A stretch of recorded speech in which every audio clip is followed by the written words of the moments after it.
and welcome to the 30th gathering of the Adventure Party on the 1st of November. I'm your party leader, Brad Ludwig. We ask that you peace tie your swords, holster your blasters, and make sure you don't set Elysium on fire and piss off the rest of the in-game vampire community while you are gathered at the meeting table. That can go horribly wrong for so many of the undead community in a game. Second in command here at the Adventure Party is Glenn Bittner. He is a movie reviewer on the YouTube show The B-Movie Bunker and creator of the RPG Mistrunner. How are you this evening, Glenn? I am fine. Bitch. Oh, and we've gone there, have we? Gone there. No, I'm doing good, Brad. Good to see you. See, we had a discussion before we did this show where we were talking about Glenn has a Funko Pop Vault Boy, and my girlfriend and I seem to have a Funko Pop problem. So I finally found one because I wanted to share yet another bond with Glenn, and Fallout 4 is coming out, so. We're going to have to suck it up and buy a PS4 or a Xbox One. We haven't figured out which one we're going to buy yet. But if you go to Hot Topic, and yes, I'm the weird 45-year-old guy that goes to the Hot Topic, they have an exclusive, which is the glow-in-the-dark Vault Boy, which is really kind of interesting to see. There's like the 101 numbers on the back, the first vault. That's from the very first game, isn't it? Yeah, I believe so. That's what I thought. Been a while. So I was telling Glenn that I have now outdone him, as it were, because, everything's a competition.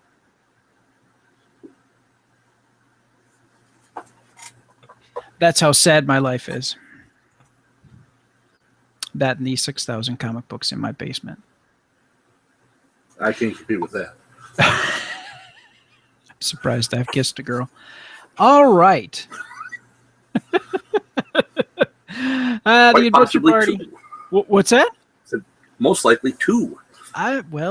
There's a rumor. There's a rumor. I'm not going to confirm or deny. A gentleman never tells. Why I don't tell, I'll never know. The Adventure Party is where we do a round table, essentially, where we review a game, we do some game news, and then we have a discussion, sometimes with a guest, sometimes without. And we didn't have a guest this week, and that's kind of fortunate in a way because a big news item happened this past week that we wanted to talk about, and we're going to spend a little bit of time discussing what the future holds for this, because like for me, well, I'll get into it later. I'll get into it later when we get to this story because it's kind of a big deal. But right now, we're going to jump into our review by Glenn for a game that looks it's a miniature game. This is a miniature game. Okay. It's been out for a while, but Malifaux. This is one of my current favorites. It's been my favorite for several years now as far as games I play.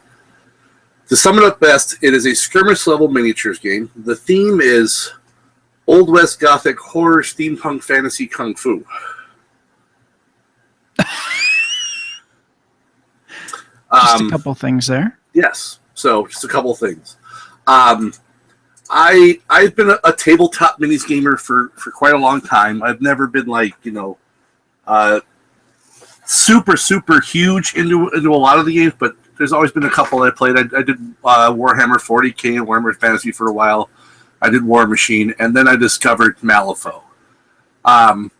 First thing that attracted me to it is the miniatures, which are absolutely stunning. They are some of the best-looking minis that I've ever seen, and just the theme of all these things mixed together. You've got different factions that your crews can come from. There's the Guild, which are kind of like the law enforcement, which are like the Old West kind of guys. There's the resurrectionists, who you've got like Seamus and his undead prostitutes, Dr. McMorning and all of his crazy nurses and the flesh constructs that he makes. You've got the gremlins, which are pretty much like goblins. They're hillbilly bayou dwelling goblins, pretty much. There are the Ten Thunders, who are the Asian, like the kung fu type theme, but also there's a kind of rail worker type thing thrown in there as well. You have the Neverborn, which are like the kind of demonic powers that live in the land of Malifaux. Who am I forgetting? I'm forgetting the Outcast, which is kind of like everyone else that doesn't quite fit in those other groups. And then there's the MNSU, which is where you get some of the steampunky guys. And I'm probably forgetting someone, but the Arcanists, who are like the big time spellcasters. And what I really like about the game, aside from the minis, is that it's a skirmish game, meaning that a typical game, you're going to run with about 6 to 10 models on your entire team. So to get into the game, you can buy a crew. They have starter crew boxes, and then you'd need to buy. That'll get you usually enough to run about a 30 or 35 point game. Most games run about 50 points, or as they call it, they pull out 50 stones, soul stones. But you can buy a starter crew, 1 or 2 add-ons to get up to 50 points, and a rule book for under $100, and you're into a minis game, and you have a complete crew to play with. However, it's a little addictive, so you don't ever have just one crew. You usually end up with 14, like I currently have. Actually 15 now, because I bought one the other day. But the other thing I like is that, unlike most other minis games, it doesn't use dice. All of your conflict resolution is handled through a deck of cards called your Fate deck. Now, it's a traditional deck of playing cards, except that they changed the suits. So you don't have hearts and spades and clubs. You have rams and crows and tomes and masks. And then you also run with the jokers. So a typical conflict resolution is, I'm attacking one of your guys. Say I'm gonna hit you with my sword. I flip a card off the top of my deck, and I add it to my melee score. So if I have a melee of 6, I flip an 8, I have a 14. You then flip a card from your Fate deck, add it to your defense. So if you flip a 7 and your defense is 5, you have a 12. So I'm currently winning. Now, you also have a hand of cards that you draw at the start of each round. The hand of cards lets you do something called Cheat Fate, meaning you can play a card from your hand to replace the one that you flipped. And it starts with whoever is currently losing a duel. So if you're the person losing the defense duel, you can change that card you flip to a higher number. Say, I don't want to be hit, so I'm going to throw down a jack. So now that's an 11 plus my defense. So I have a 16. Now the attacker can then say, well, I really want to hit you. They can play a higher card. Of course, you have to have the higher card to do it. If you hit, then you go on to damage. If you don't, then other things can happen. But you also have nifty things called triggers, which are suit-specific. So, for example, I have one of my favorite crews is Lady Justice. She's in the guild. She is a blind swordswoman. And one of her triggers when she attacks is a trigger called Onslaught, where she gets to do that same attack again for free, as opposed to using one of her normal actions. Most forces get 2 actions on a turn. A master like Lady Justice would get 3. But with her triggers, she can technically, if she hits it, she could technically attack you 6 times in a round. Oh, wow. Which will kill almost any model in the game. And there's also there's great fluff behind everything too, which is one of the things that like Warhammer does great. They do great fluff. And so you get good story behind all this stuff too. And I just love the fact that, one, it's very inexpensive to get into the game. They even offer, although I think it's currently between print runs, but you can get basic rules for free online. They also do there's the regular rule book, which is like $40, which has all the fluff. In addition, it has there's 3 rule books now, which is for every time they release a new wave of models. or come up with a new wave. They're behind on models. But it lists the stats for all the models in that wave too. So if you don't own a model, most people I know, you can proxy something. I don't own this model yet, or this model hasn't been made yet, but I have the stats for it. So I'm going to proxy this model for that one, which is nice that you have all the stats. But if you don't want all the fluff and all the extra stats, you can just get a basic rule book for $15. It is just the rules, nothing else. So, you spend $15 on a rule book, $45 on a crew box, and maybe $10 or $20 more on other stuff. You're $80 in, complete game. I have so much fun with it. We run this every Monday at my store. We have a regular guys who play all the time. I have members of every faction. Okay. Gremlins are my personal favorite. I have every master who's currently available except one for the Gremlins. And they're just a lot of fun. And every model has special abilities. So every model has their own unique things they do. They have their own unique attacks, their own unique. Some of them have unique spells, their own unique triggers. Gremlins have this thing called Dumb Luck, where if they hit their right trigger, they do double damage. But then they also do half that damage to themselves. Oh, jeez. So Gremlins can blow themselves up, but if they do, that means they're probably taking something out with them. And it's just such a nifty game. It's not, the rules themselves aren't too hard to learn, but like any strategy game, that's where the difficulty comes in. How good's your opponent? The better your opponent is, the harder the game is going to be. There is the luck involved with the cards, because you are relying upon a deck of cards, but it's so much quicker than rolling dice and rolling more dice and then rolling more dice. Yeah. I mean, when I ran 40K, I ran Gene Stealers, and the time it's like, I'm attacking. I need to roll 90 dice. And then once I find out if they hit, all the ones that hit, I have to roll all of those to see if they do a wound. And then if they don't, ones that don't do a wound, I have to re-roll to see if the secondary thing does a wound. And then you have to do a roll for every single one of the dice that is a wound. And it can be very time-consuming. Malifaux takes about 1 to 2 hours for a game, depending on what you're doing. And the other thing I love is that it is not simply a line up my guys, you line up your guys, and we go and kill each other. You can do that, but there's a good chance you won't win if you do that, because the game has a mechanism built in. At the start of the game, you flip for what are called schemes and strategies that'll give you different win conditions of how you can play the game. Now, the main objective, so you might have something like Turf War as the main objective. Everyone knows what that is. Turf War, you have to have at least 2 of your minions within 6 inches of the center of the board at the end of every turn to score points. That's simple enough. Everyone knows what that is. But then you have your secondary ones, where you'll draw 5 of these secondary ones, and you'll pick 2.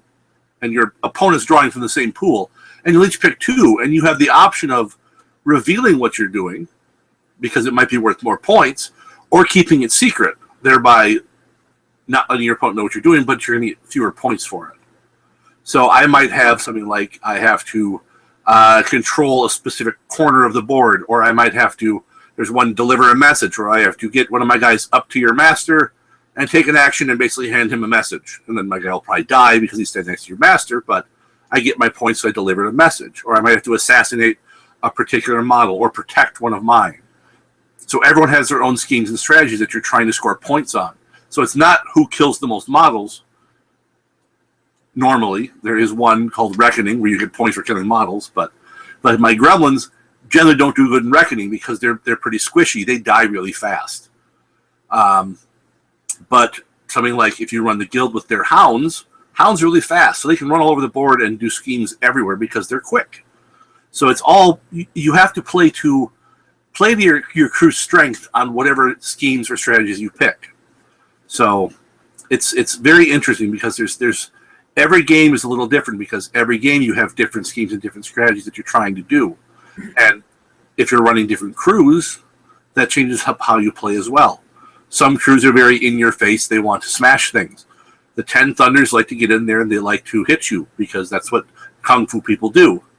The Arcanists like to stand back and cast spells and have their little minions bother you, well, their master stays behind the scenes and stays fairly safe. So, but it's such a fun game, and it's fairly easy to learn too, because the fact that everything for every unit is printed right on the card. Every unit has its own stat card. Oh, nice. Okay. How they move, what their defense is, what their attack is, what all their special abilities are, is printed on, and it's size of a playing card. It's double-sided size of a playing card. Everything is printed on there for your model. So it's very handy. It's a super fun game. The theme is great, and there is also now a role-playing game based off of the setting. Which I have not played yet, but I own the books and I've read them. And there's some people at work who are playing, so I'm going to sit in with them one of these weekends and play with them, because that was the first thing when I first saw the game and I first got my model, I first read through the fluff. I'm like, this would make an awesome role playing game. And it took them about 6 years, but they finally released it. Because I mean, they're still a smallish company as far as the number of people who work for them, but they have skyrocketed up in the minis as far as their popularity, because the game has such an interesting. I mean, it doesn't matter what you like, with the exception of spaceships. It has pretty much everything else that you could possibly want to play. You want to play cowboys? We got cowboys. You want to play zombies? We got zombies. You want to be a kung fu master? We got that. You want to have a guy with giant spider legs, mechanical spider legs, and a drill for a hand? Yeah, we have him too. His name's Howard. So it's kind of like GURPS, at least the board game. You've got it's got that kind of feel where you can pretty much have almost anything. Sure. Okay. That sounds really cool. And the one thing that usually turns me off from playing a minis game is, I've heard the horror stories of Warhammer 40K and how long it takes to play. Yeah. And my personal rule is, more than 2 hours, and I'm not interested. But this sounds like it's a mini game that is actually fast paced, which is a welcomed change. Yes. And I mean, and there are other skirmish games out there too. That's a big thing. There's been this swell in skirmish games where it's the people who don't want to play for 3, 4, 5 hours, and also don't want to spend $1,000 or more to build an army. Sure. What does it cost to kind of get in on the ground floor just to start? If you go with the standard full-size rule book, that's going to run you about $45. Okay. A typical crew box, which I have one right here. This is one of the Gremlin crew boxes. Sommerteeth Jones. Summerteeth. This runs about $45 to $50 for a crew box. This in here gives me about 35 points to play with. Games usually a small game is around 30, 35 points. A normal game is 50. So with this, I would have to buy like one or two other models I could buy like a whole box of like 3 guys for like $20, or like a Ninja model for about 10 or 11. So you're talking right around 100, $120 total. Gets you playing. And that's to have everything that you need. Generally, if you're learning from someone, you don't even really need the rule book. Like I said, you can get the very basic rules for free online. Sure. So all you really have to get is a crew. So $45, you have a crew, and you can start playing a 35 Soulstone game. Huh. You do have to assemble and paint the minis, or at least assemble them. Yeah, Which for some people like that. I personally hate it, but I have assembled and painted 11 crews already, so, and extra models, and it's just so many models look so pretty, and just some of the things they've come up with are just so much fun. Yeah, as you were talking, we were flipping through some of the images. So, folks, if you're checking out the YouTube version of this, you'll be able to see some photos from Board Game Geek. and of painted versions of those miniatures, and they are very pretty. Not just the painting, but the modeling of the actual characters. So yes, the thing that drew me in initially was one of the models. It comes with the Lady Justice crew. They're called Death Marshals.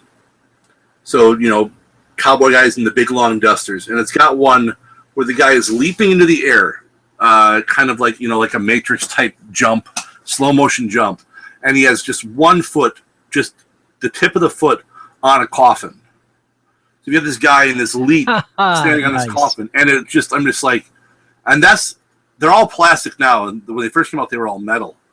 So that was a little hard to get him to stay put with just that one little mounting point. Yeah, but I could imagine. But it's they are, I will say, they can be a bear to put together, the plastic ones, because there are some models you will get that'll be 12, 20 pieces sometimes for some of the models. I mean, I have one Hannah who's just like a whole ton of models. I mean, if you look at the sprue here, you can see all the little arms and legs and individual weapons and tidbits that are put on there. So there's a lot going on with those. But once you have them together, they look great. All right. So Malifaux, and that is a game by Wyrd, WYRD games, Wyrd Miniatures. And the role-playing interview is called Through the Breach.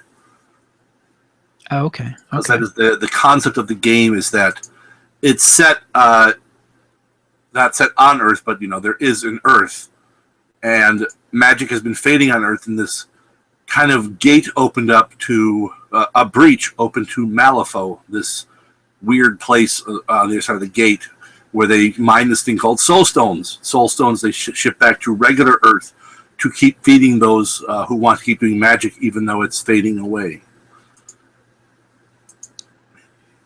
On the Wyrd, and that's Wyrd, WYRD -games.net, and that's where you can find Through the Breach, and they have some pretty interesting support stuff for it too. Yeah.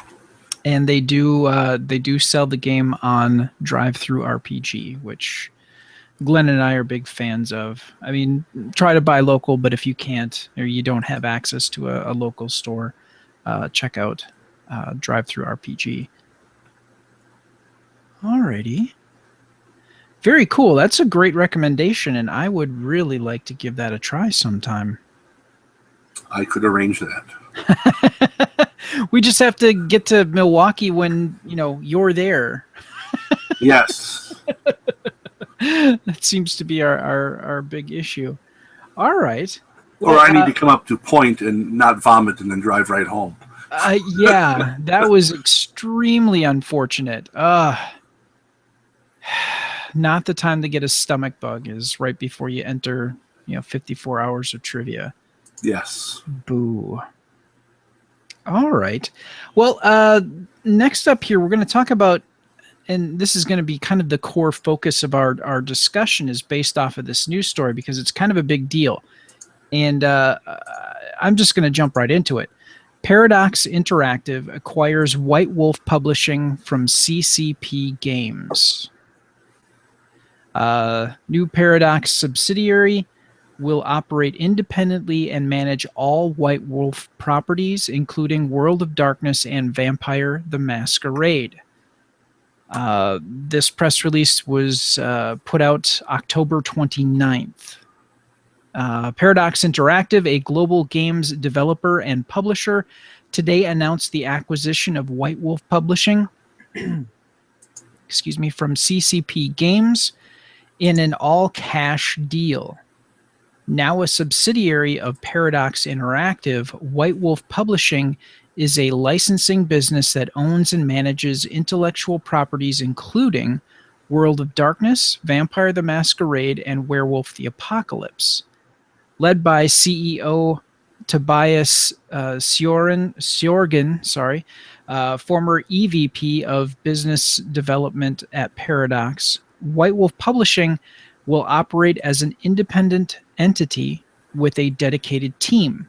White Wolf Publishing, and I just moved my screen and now I totally lost my place. White Wolf Publishing has a long history of producing gaming universes that span mediums, including tabletop and collectible card games, PC games, and books. Paradox Interactive acquired all of White Wolf's brands, and its new subsidiary will pursue development opportunities across relevant categories of games under the White Wolf Publishing name. Like... Oh, hang on a second. Hey, Alex. Everybody, it's my son, Alex. Oh, hang on, monkey.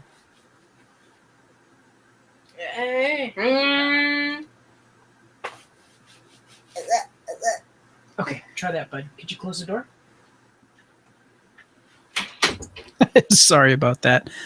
My son smudges CDs. He wants to listen to They Might Be Giants, Here Come the ABCs, and he smudged the heck out of the disc, so had to help him out.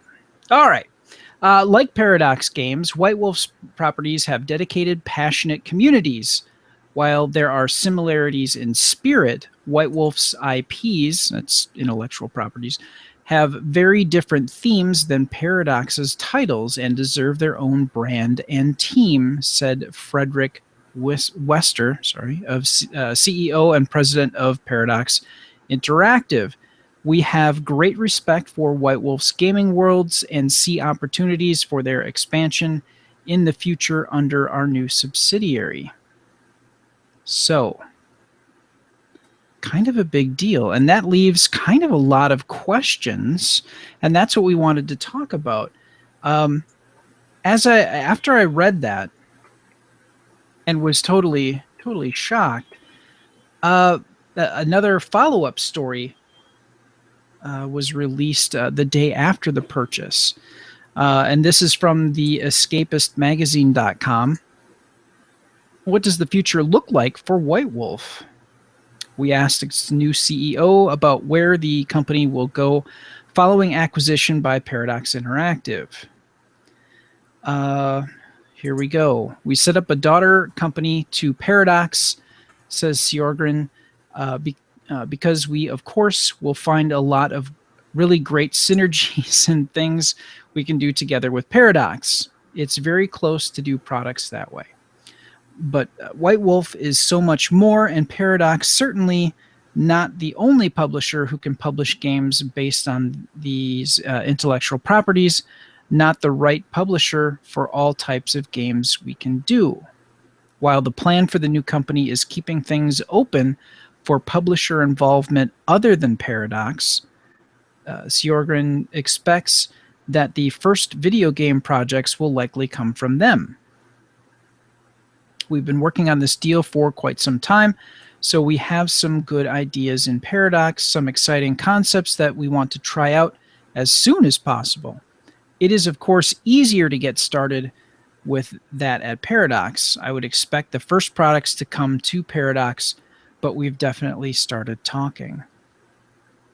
As to what they're talking about, Sjorgen called back to a previous video game adaptations of Vampire and Hunter as being well suited to their respective intellectual properties, and that White Wolf is looking at first-person and multiplayer co-op games along those lines. But, adds Sjorgen, with Paradox in the mix, we're going to try to do some strategy things as well, so there's hope for that Crusader Kings 2 style management simulator everyone really wants. Now, this is the last piece that's really kind of important. And this is a wrap-up of them talking about other products and current development of those. What this means for current licensees of White Wolf properties is something that's still in development.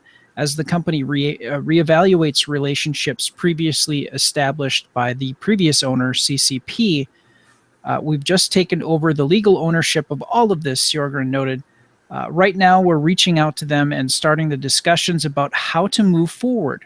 So it's a little too early to say how it will play out with everyone, but we'll definitely review all the current deals and continue with the ones that make sense.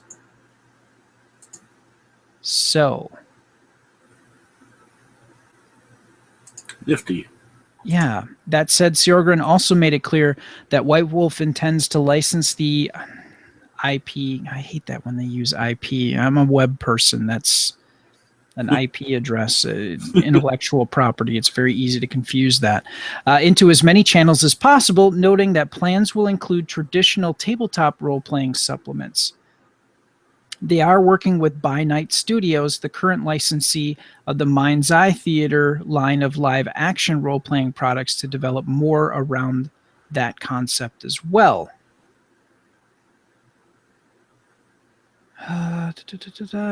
Yeah, so we talked about this before, and I really wanted to get somebody from Onyx Path on the show. They're the ones that got the license through CCP to kind of do updates to the classic. Well, okay. Here's what happened. The game started in the 90s. They started with Vampire, then they did Werewolf. I forget the order after that. I believe it was Mage, Changeling, Wraith. And in there, they put in like smaller supplements for the Hunters Hunted and for Mummy. So you could actually play a Mummy game, which was a really interesting concept, how they put that together. So Onyx Path got the rights to kind of do updates and republish some of these things. So I picked up the Hunters Hunted 2, which is like a full-on update. And of course, like the weapons and technology that they talk about this organization using, of course, way out of date by 2015 standards. So they did a lot of updates and added to the history, and not unlike we talked about Chill 3rd edition, not unlike that. So they kind of included some things in the history to kind of pad that out and get us up to the current day. So, you know, my biggest question, and a lot of the questions on people's minds right now, is what happens with Onyx Path. You know, they've been doing a lot of development with the classic World of Darkness stuff. What happens next? So that's what we're going to be talking about a little bit. And based on this article, it looks like they're going to be doing some analysis of, I don't know, sales. And the thing here is we're going to do some speculation here based on these articles. Glenn has experience with, you know, going to a lot of these conventions, talking to game publishers, and what happens with buyouts, because buyouts happen all the time. And it's just kind of good for, especially a person like myself who was really interested in picking up more of the Onyx Path White Wolf stuff to update my library, frankly. What does that mean for somebody like me? So we're gonna get into that here in just a little bit. But before we do, I want to get Glenn's take on what we just talked about. My take, I think it's great that there's going to be new life breathed into White Wolf. It's been limping along for, God, how many years now? It really has. I mean, from the powerhouse it was back in the 90s, the late 90s. It's just a sad shift in the role-playing industry in general. As you look back to when Gen Con was still in Milwaukee, and I'm not saying that Gen Con leaving Milwaukee is what caused this, but hey, I'm saying causation is correlation is whatever.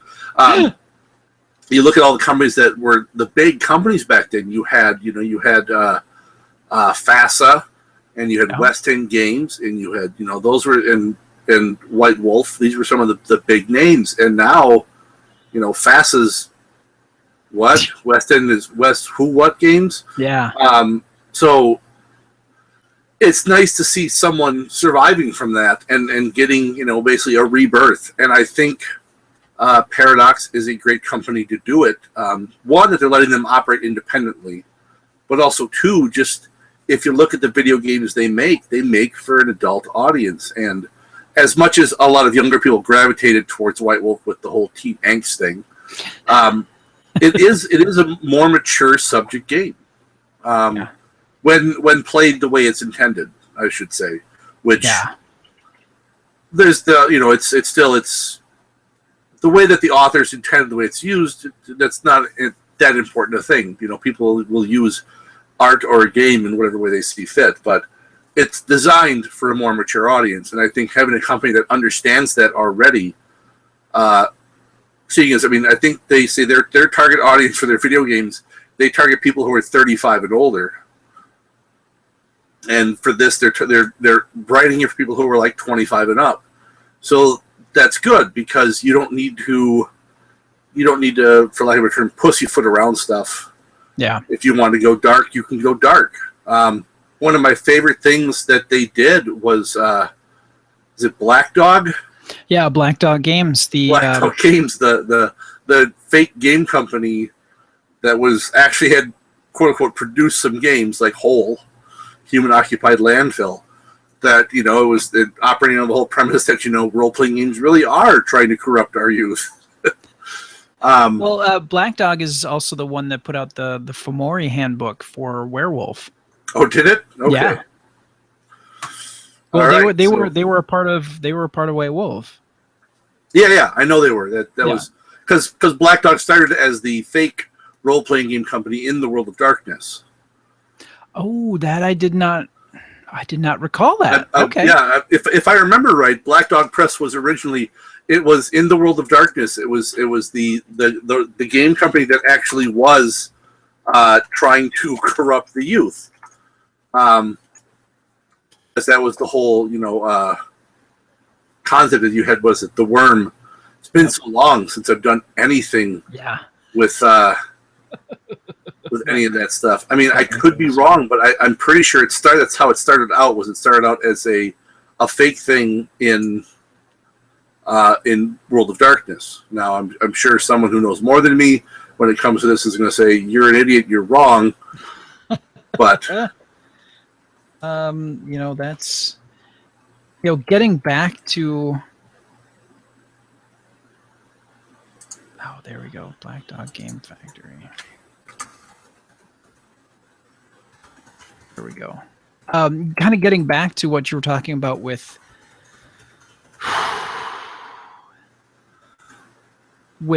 Gen Con and what was it? TSR, White Wolf, and left TSR completely out. Yeah, they owned Gen Con. When they released the hardcover version of Werewolf, and I talked briefly about this, but not everything about it. They held court, essentially. Everybody wanted their hardcover edition of Werewolf. When Vampire came out, people went insane for it. And it was...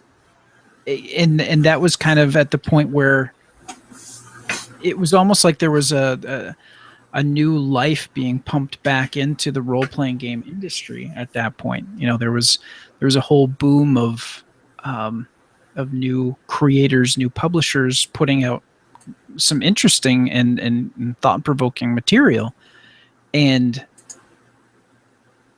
being able to. And this is like at the perfect point in my life, because I was like in my early 20s. This came out, and it was like it spoke to me. It was a whole different. I was used to D&D and Iron Crown Enterprises and fantasy, some sci-fi, but this like took things in a whole different direction and exploring being a character that takes life to extend their own. And it was an adult themed game, and not adult and pornographic as it were, but just there were more mature themes being explored there, and that was just really kind of a fascinating thing. I'm looking at the Freak Legion, the Player's Guide to the Fomori, that came out in December 1st of 1995. The first thing that they put out was the Giovanni Chronicles, the 4-part series for Vampire the Masquerade.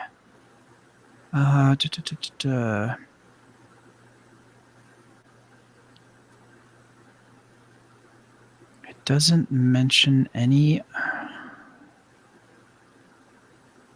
Yep, Human Occupied Landfill was the lone supplement. Buttery Wholesomeness. Whole itself was designed by Dirt Merchant Games. The imprint also published Eternal Hearts, an erotica novel set in the universe of Vampire the Masquerade. A book for Aberrant titled Cults of Personality was planned for release, but the game line was canceled before the book made it to print. Additionally, Black Dog Game Factory is the name of a company that appears in various World of Darkness supplements as a gaming company owned by Pentex. And Pentex is a company that works as an agent for the worm in just trying to destroy the Earth. It published many games that are parodies of White Wolf's own lines, such as Revenant the Ravishing, a parody of Vampire, and Deviant, a parody of Aberrant, and so on. So yeah, they kind of self-referenced and parodied themselves, which, anybody that does that now you think of as kind of a cool and interesting company, that because they don't take themselves so seriously, or they're willing to poke fun at themselves. And that's what White Wolf was. And that's why people of my age are really kind of interested in this story because this is an icon of gaming that, they pushed a boundary, and it was at the right place at the right time, and that's where I was and got to enjoy this brand. So it's cool to see them get new life, and we'll talk more about that in a little bit.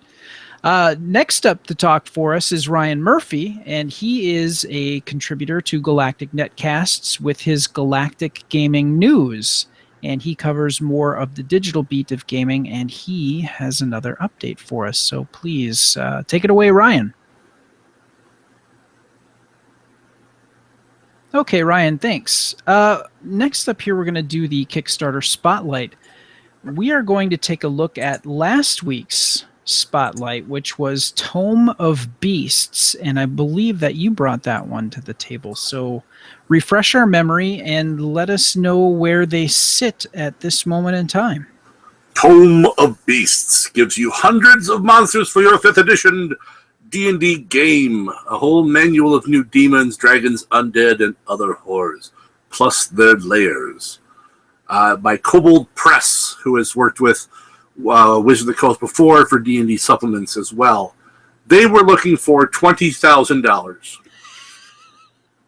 They have 47 hours to go.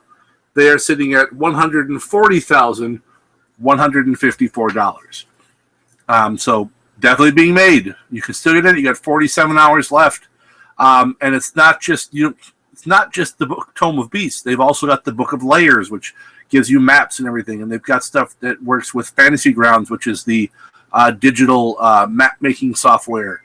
So there's lots of stuff you can get in on this that has tons of stuff. And like I said, Kobold Press has done stuff like this before, so they're not, they're not new kids on the block just throwing something together to throw something together.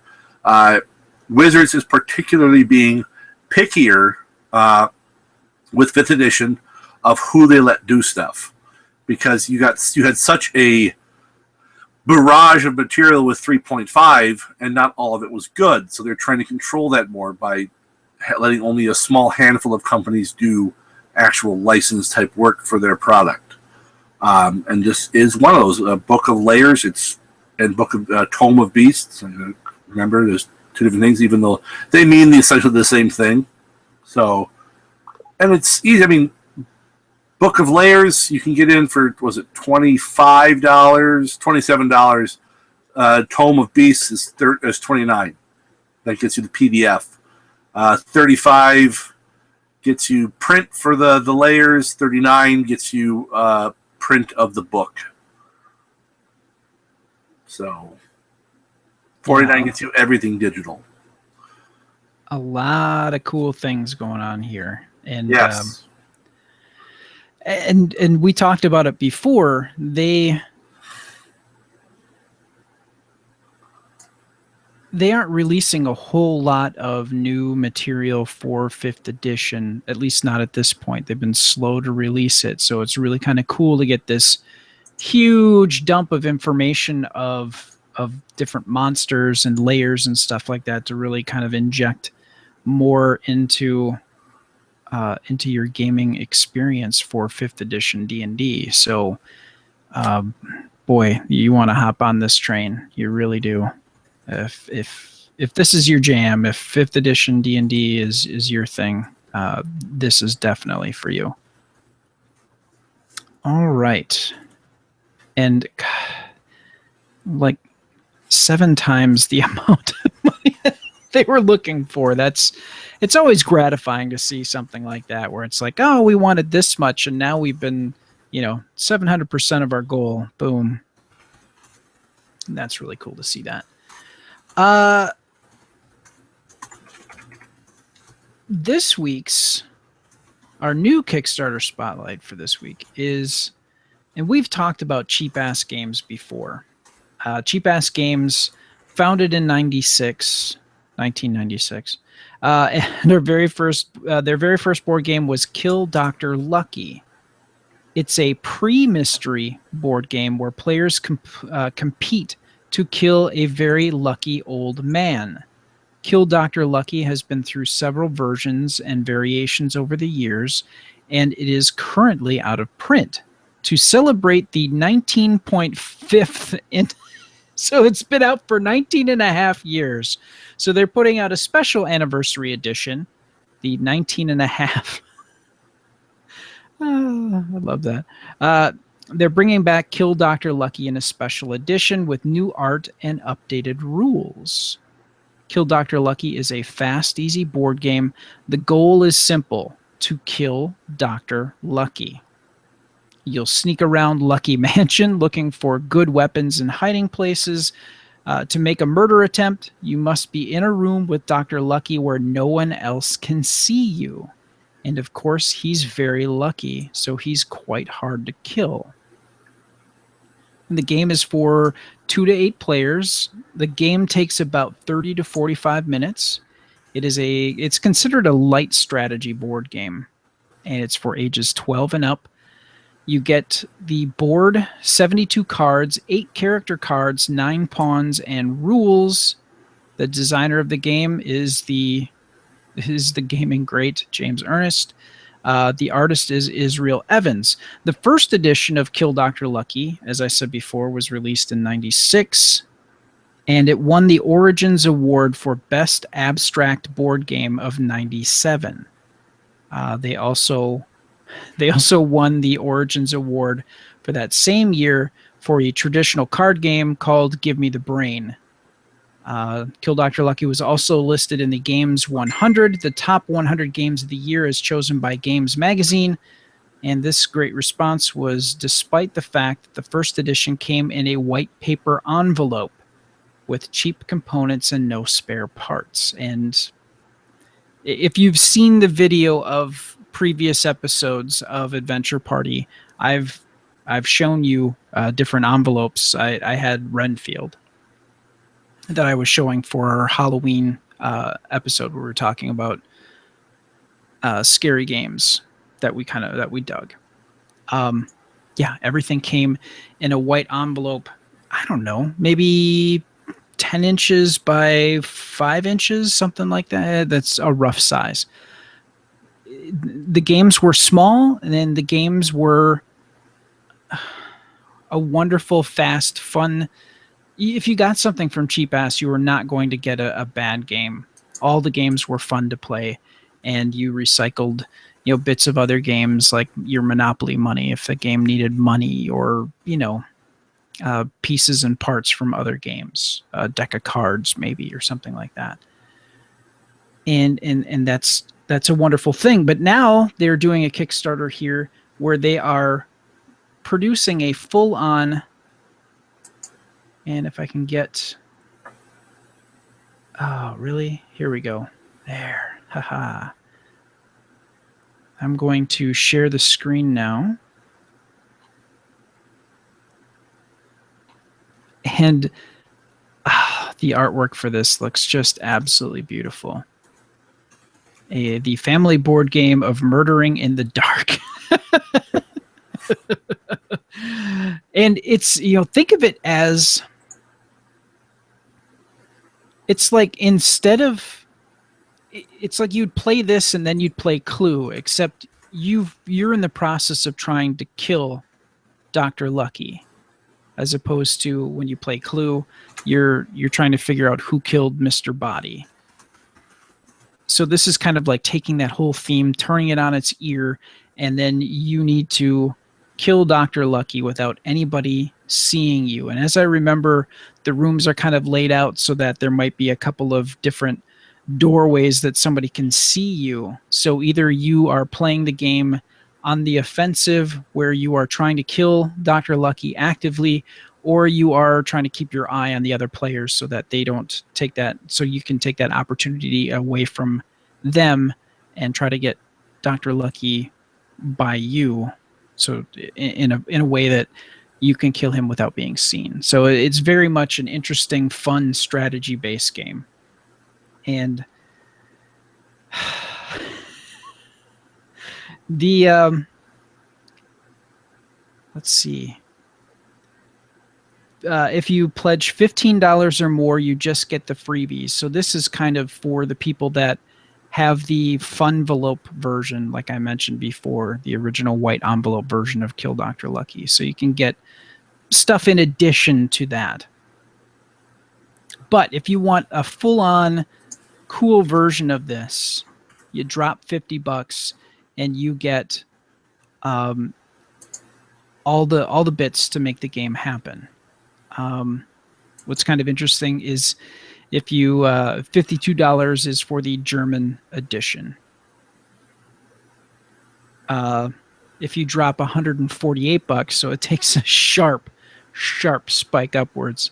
Everything almost. Our limited everything level was popular, and this is an unlimited version of the same level, but without the Kill Dr. Lucky mini. We offer many add-ons and extras in this campaign, so this level is designed to keep your life simple. It includes one of every Dr. Lucky related item that we offer in this campaign, except for the German stuff, and the mini. They have an actual special miniature of Dr. Lucky that's available for as an add-on to this. This level will grow with the campaign, so look for the full list on the campaign page. The game is going to be released March of 2016. The German version is going to be released June 2016. That's where I got confused for a second.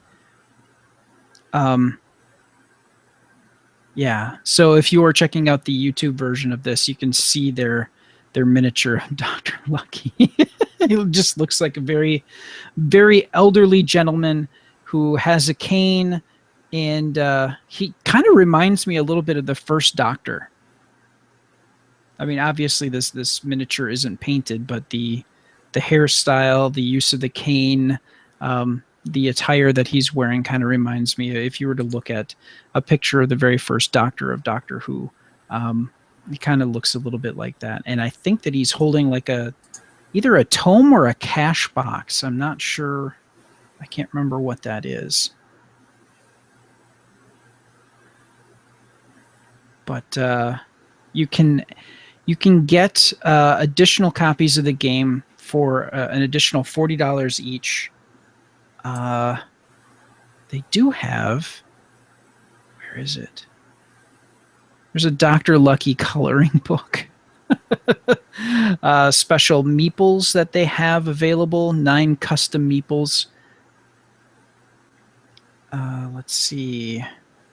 Then also, they have for $10 you can get a deck of cards for Before I Kill You, Mr. Spy, which is their renamed version of Before I Kill You, Mr. Bond. Which was it the Broccoli's or who came? Somebody came after them for the Before I Kill You, Mr. Bond.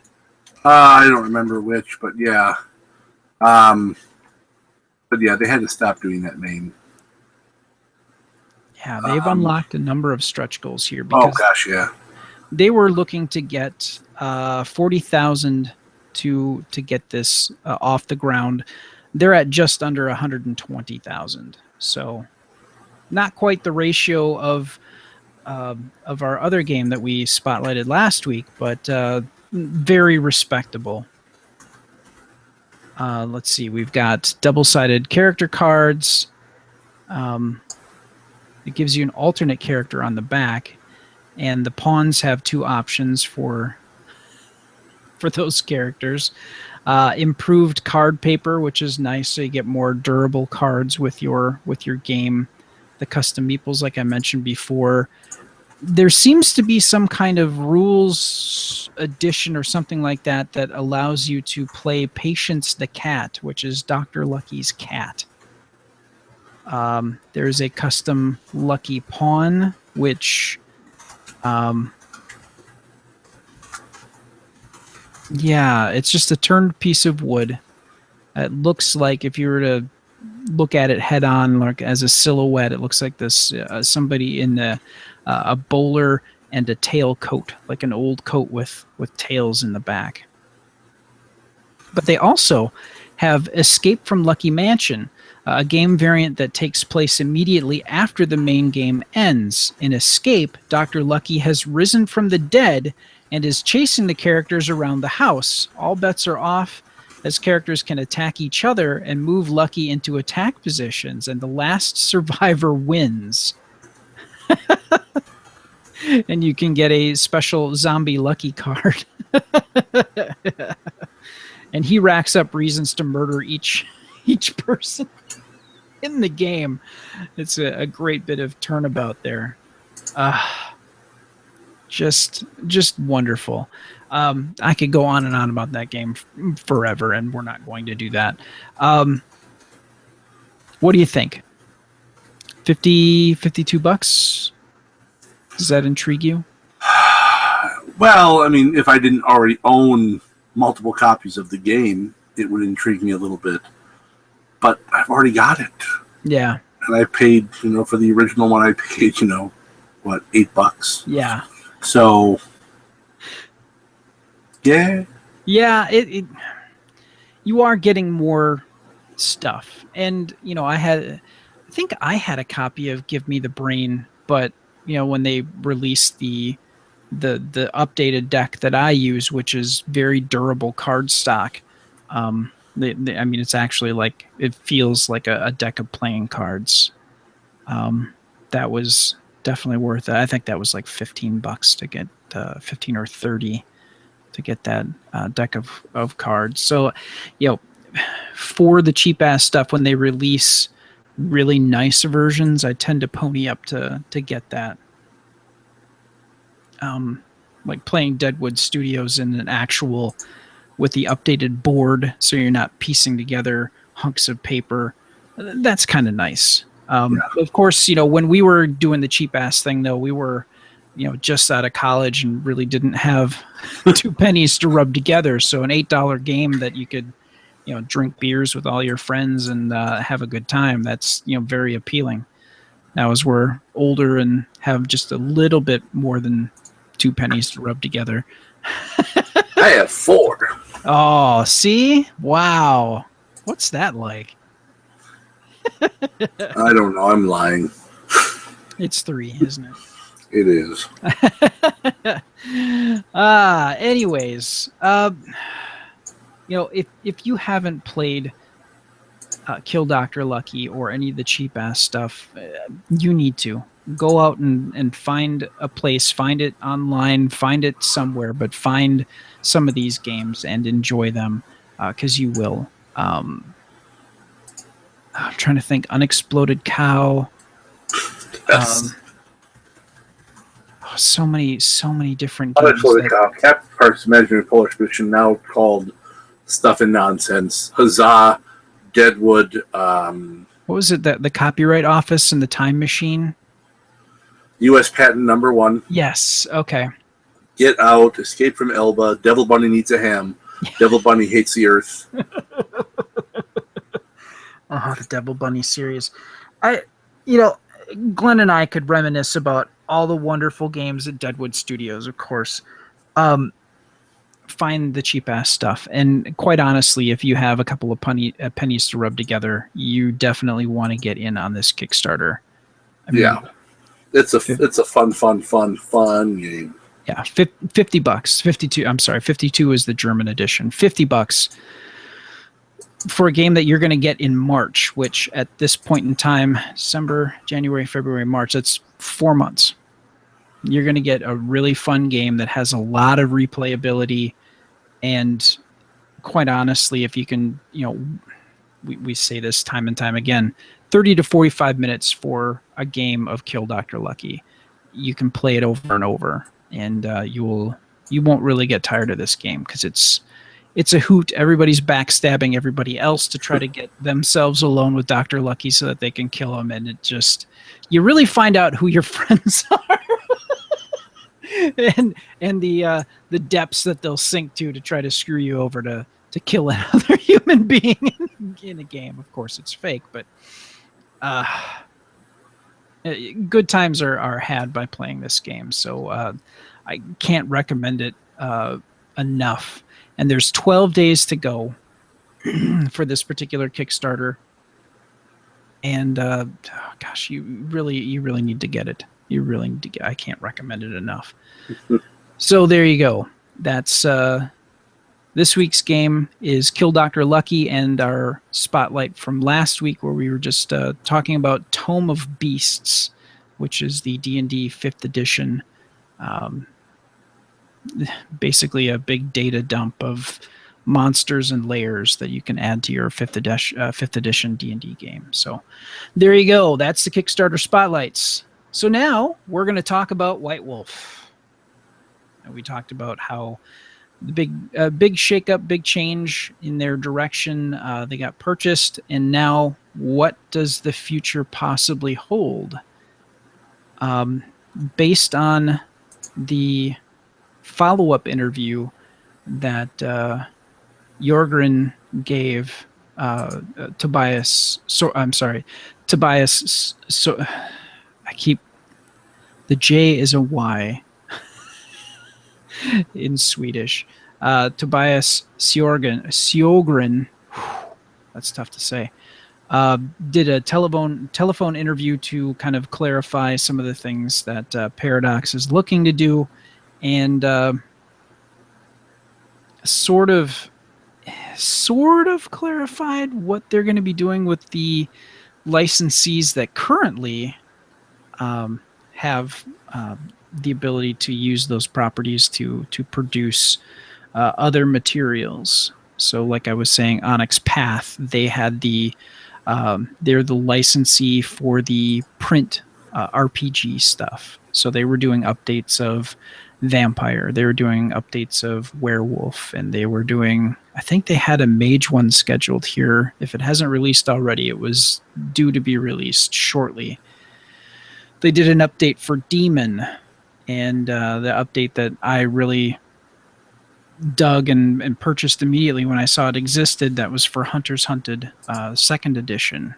So all updated information for the World of Darkness. To pull that, you look at those books, that's all information from the 90s. That's 20-year-old information. So they updated everything and worked the rules slightly so that the updates balanced out with weapons and stuff like that. So a lot of research, care, and a lot of work and love was put into those updates. So what happens next? I think the biggest thing, because Paradox Interactive is a gaming company, more towards the digital end, we're going to see. I'm kind of wondering if they're going to take the direction of the folks that did the Shadowrun game and try to create good games based in the World of Darkness. I can't think of the last game that they put out in the World of Darkness series. Not Paradox, but White Wolf that they licensed out. And as I recall, it wasn't that good. No, but if they could do something like the Shadowrun games that have been done, that would be fantastic. I love those games. Those have been just super enjoyable, and that's what if they do again, I hope they go more for a solo player type game. And I'm not an MMO fan. I have never really been an MMO fan. Just because of I like to play a game on my schedule. And an MMO, it's hard to do that if you really want to get the most out of the game. And a lot of MMOs, because it's that I don't like people. I should say I don't like people in an environment I can't have some level of control over. My only level of control in MMO is I can just quit. If I'm playing a board game, generally at a con or something like that, if the environment I'm currently in is a bad one, meaning I'm playing with someone who's a dick, I can just walk to a different table. Or if it's in my store, I can tell them, this is my store, code of conduct, you're being a dick, change or leave. And in an MMO, I can't do that. But with a solo player game, it's the only thing that can be a dick to me is the game itself. I don't have that other variable of some 11-year-old who's pretty brave sitting behind a keyboard 1,000 miles away from me under anonymity, who uses words that I did not know when I was 11, and if I did, I would have never said them or typed them to someone, because if my dad would have found out, I wouldn't have sat for a month. Yep. The ass whipping that would have ensued would have been legendary. Yes. Well, just the bit of language I use on this podcast would have got my ass whooped. So looking at because CCP, the folks that sold White Wolf to Paradox, they were working on a MMO for the World of Darkness Online, and they ended up scrapping that after what they call the Black Wednesday, which was a huge layoff about 4 years ago. And CCP, their prime product that they work with is EVE Online. That's their bread and butter. That's a MMO where you can pay for extras and stuff like that. Which I know a number of people that play EVE Online and absolutely love it. It looks like they tried to do a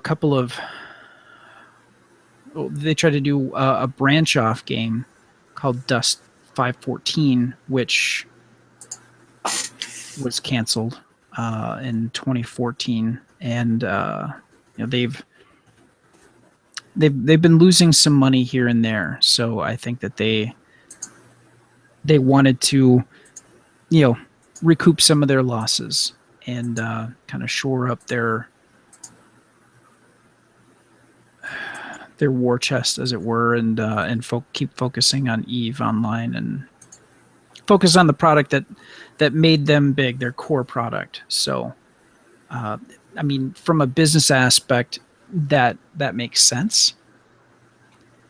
So, you've got Paradox now, and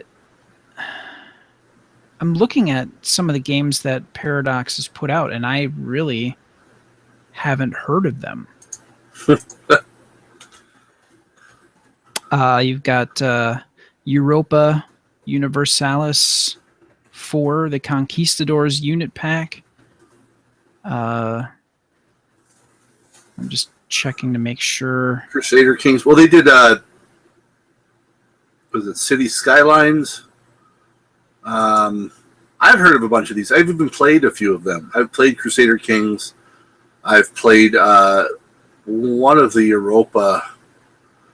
I can't remember which one it was. Well, like I said before, a lot of their stuff, they gear towards a more serious strategy gameplay in a lot of their stuff. A lot of their stuff centers around ancient Europe and World War II. Majesty, that's the one I played from them. And Mountain Blade I've played from them. Dungeon Land I've played from them. So I've played a number of their games. I mean, nowhere near their full line. It looks like they have about 45 different games in their library. Which is, that's good for a company that's been out for, they've only been around for 16 years. Yeah. So in my head, the way this plays out is they are going to obviously be making computer games of these properties. You're looking at least 2 years for development of a game. But in order to keep that game kind of fresh in people's minds, they definitely need to be focused on the tabletop properties, the stuff that actually made them a brand as White Wolf. Mm-hmm. So they've already mentioned that they're going to keep their relationship with the folks that are doing the Theater of the Mind's Eye, so the live action stuff. We've got Onyx Path doing, like I said before, kind of updating and keeping a lot of the World of Darkness and the updated timeline, I guess, of the World of Darkness, keeping that alive. So pulling the plug on that probably wouldn't be in their best interest. I mean, and I'm speculating on that, and I'm kind of throwing this over to you, Glenn. What am I missing something there? If their core product is the tabletop and they've got somebody who's actively doing it, seem to be respecting the core material, and based on feedback that I've seen on the products that they put out, it's been pretty positive. So would you even look at making a shift from that if you were Paradox? Possibly, because even though there's been some positive feedback, try finding White Wolf, any White Wolf type RPG stuff in a game store. Yeah, and that's kind of that's the big thing about Onyx Path, is that a lot of it is they're not paying for the physical book. They are strictly doing digital. And you can get a physical copy through, I think that they do like it's like print on demand, like you do for Mistrunner. So, it is possible to get a physical copy that way. But it's not something that... The thing with games that exist only in print on demand and digital format is that your audience is... It's hard building a big audience based off that, because people are not seeing your product. Because, the only way you're going to come across this is if you are an old White Wolf player and you want to get back into it, you're digging around looking for it, and you stumble upon it, or if you know someone who plays it, you're not just gonna, it'll be rare for you just to find it just on pure chance. Yeah, it is a business model suited more towards sustainability versus growth. Yeah, and the growth path is where you would actually print physical copies and get those into retailers' hands so that they can sell that to the general public, as opposed to trying to stumble along and finding you on the internet. So yeah, you're absolutely right there. Your growth also lies with your FLGS, your friendly local game store. Yeah, that's where a lot of communities grow out of. Oh, absolutely, is out of those stores, and also in turn, those people who wander in a store and pick up a book and then take it back to their group of friends. Whereas it's much nicer when you've got that physical book to show people. Because if I say, this is a cool role-playing game, here, look at my computer screen. Yeah, that's not how...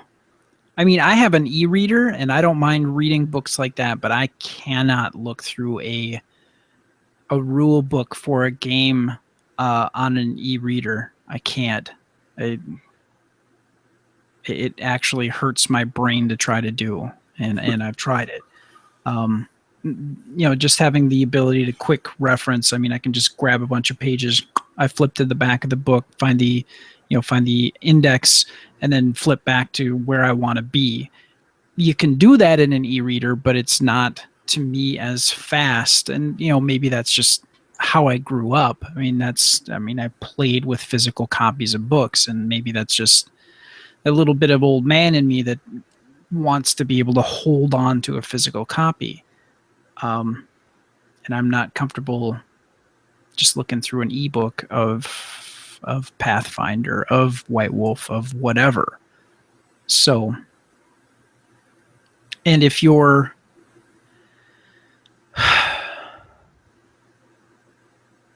looking at how they're trying to do this, folks our age, Glenn, probably don't get the game nearly as much. So they want to keep focusing on a younger audience. So they really do need to go back to the printing a physical copy. Or do they? I mean, are we out of touch with how younger gamers look at books?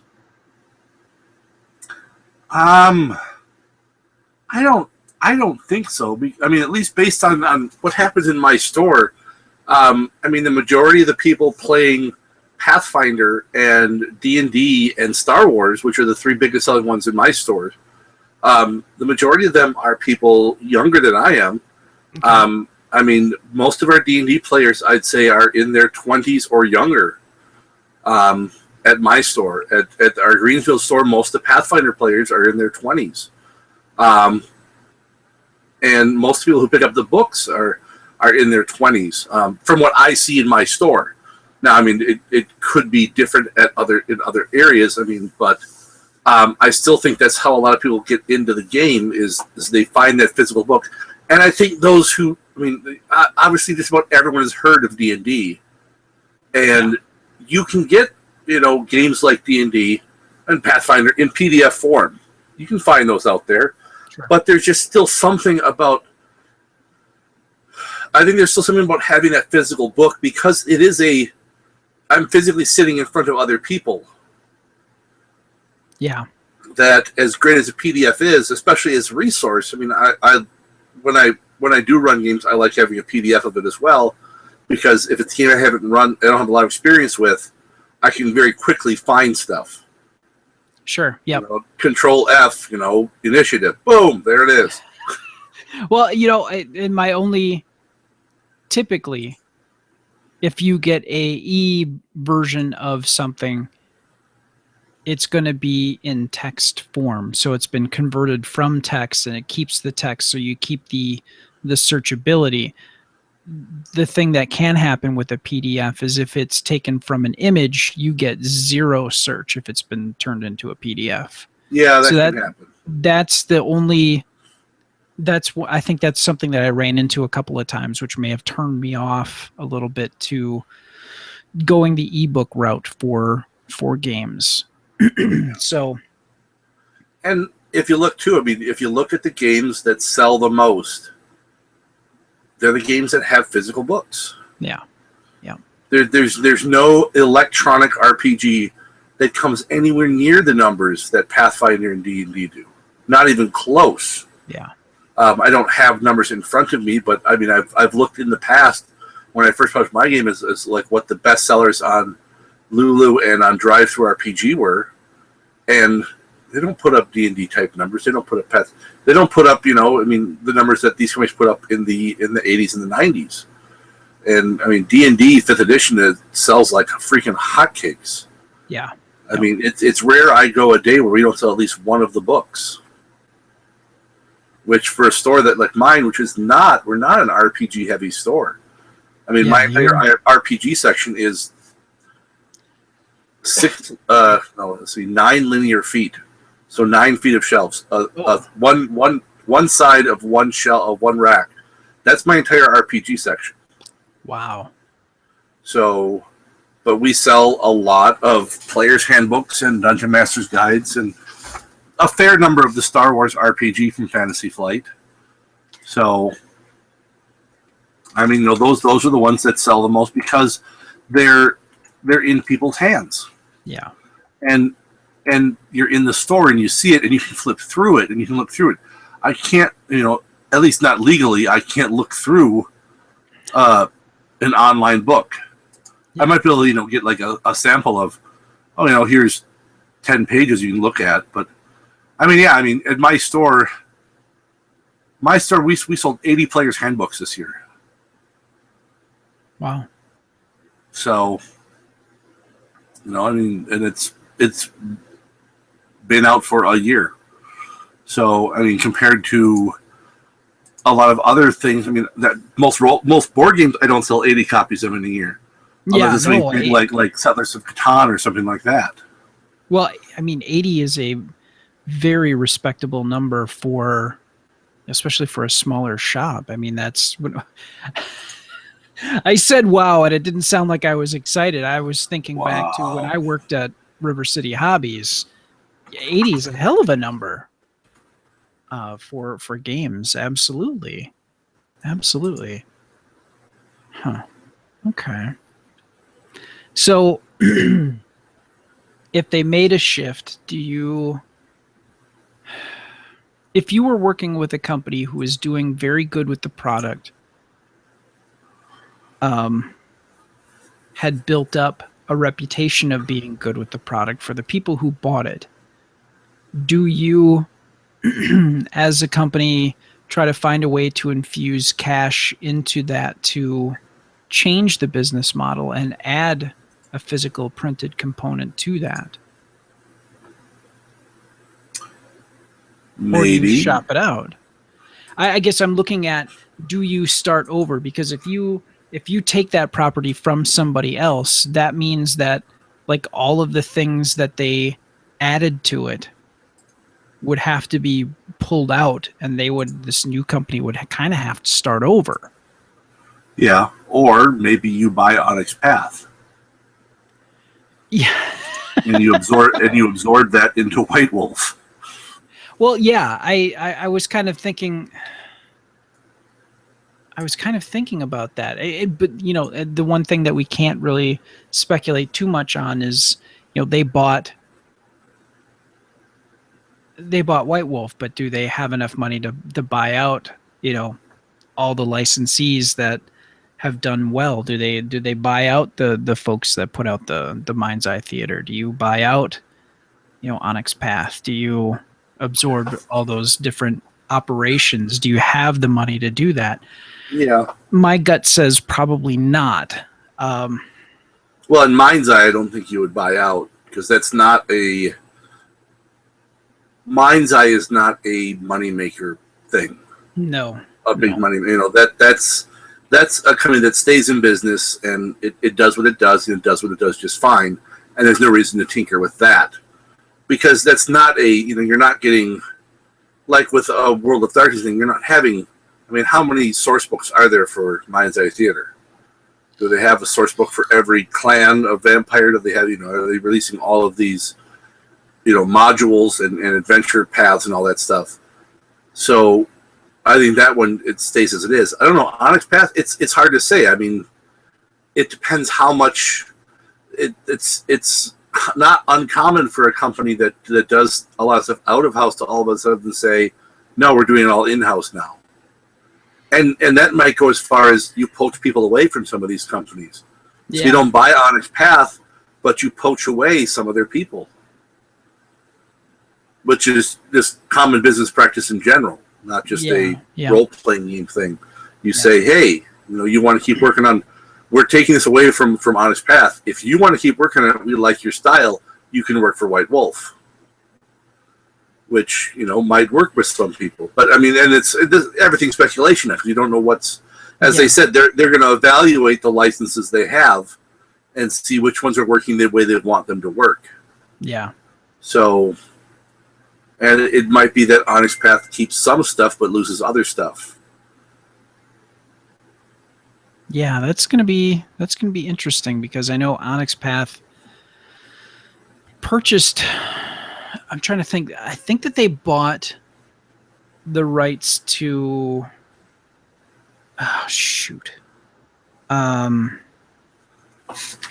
not Aberrant, Exalted, thank you. Yep. So they bought that away from them. I thought that they bought one other one too, and I can't recall what it was offhand. But